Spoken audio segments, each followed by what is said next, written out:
guys, so I decided that I wanted to do these videos possibly once a month, and I'm sorry for the shakiness. I kind of wanted to get this tank from a few angles today, but as you can see behind me, you see my red terror, and right now it does seem to me as if she is in the middle of a fight. If you can see in this itty bitty little corner right here, this area, there is another red terror right about here, and they're both in the middle of a fight, and this female is actually the smaller female that I have, and that's the main girl right up there.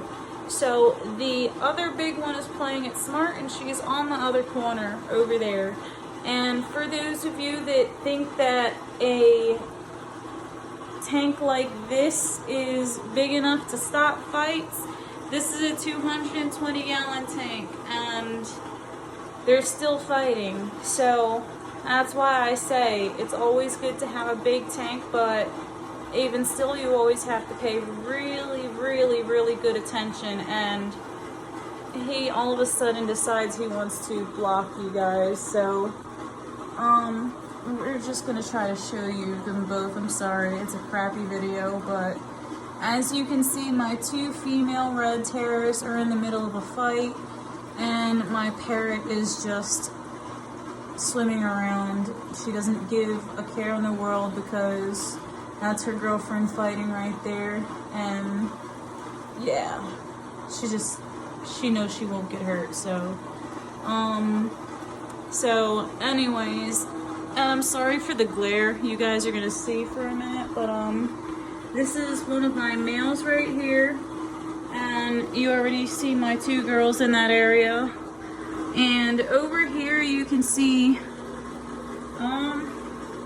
my subdominant female, who actually I think is less in charge than the smaller female, and then this male over here.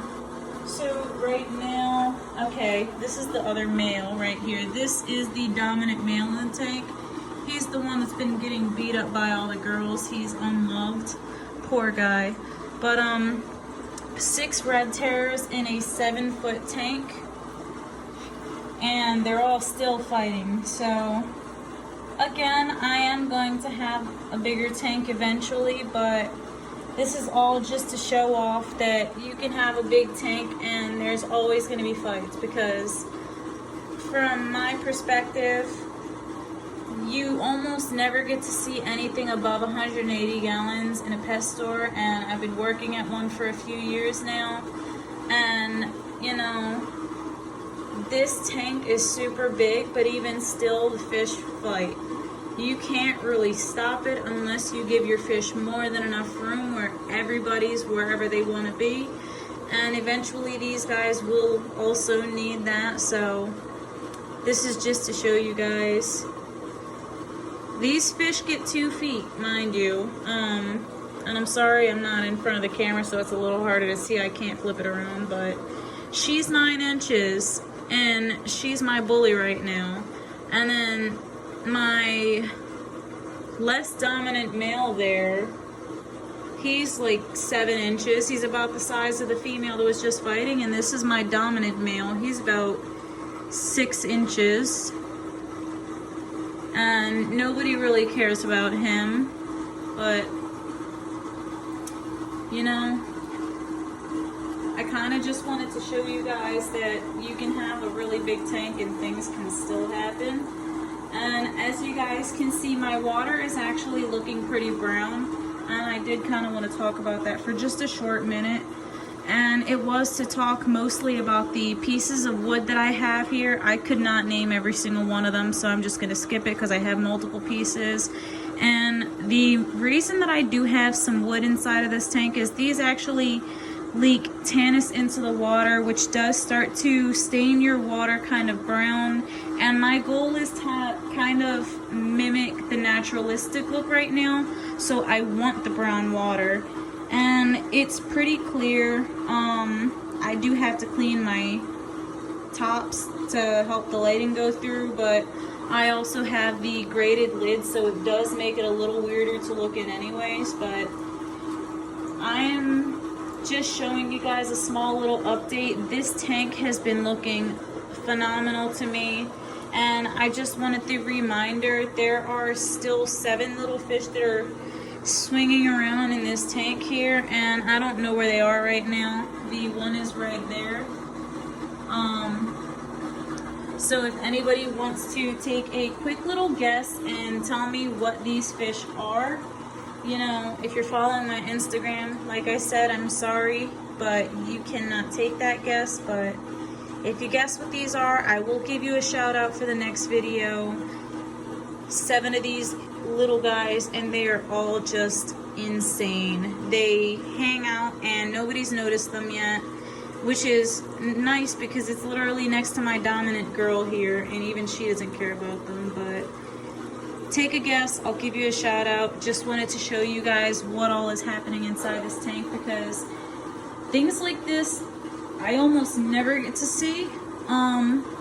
Ever since I got the bigger tank, they have completely changed, and I really have been enjoying the few things that I've witnessed, which hasn't really been much. It's mostly been some breeding action, but now is the kind of time that I actually have to start paying attention to things, because these are very aggressive fish that I do have in this tank. These are rare red terror cichlids, and like I said, they do get big. Females will reach 10 to 12 inches. Males will reach like 16 to a foot to 2 feet long.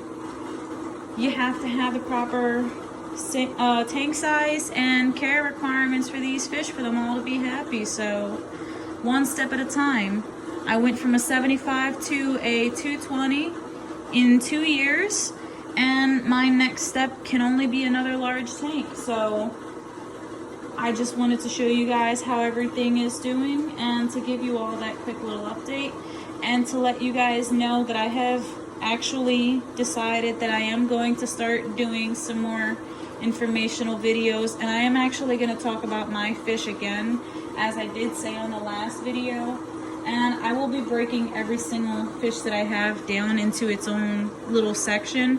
So my red terrors, my common plecos, my clown loach collection, the iridescent shark here, and then these 7 little mystery fish that you guys have to guess what they are.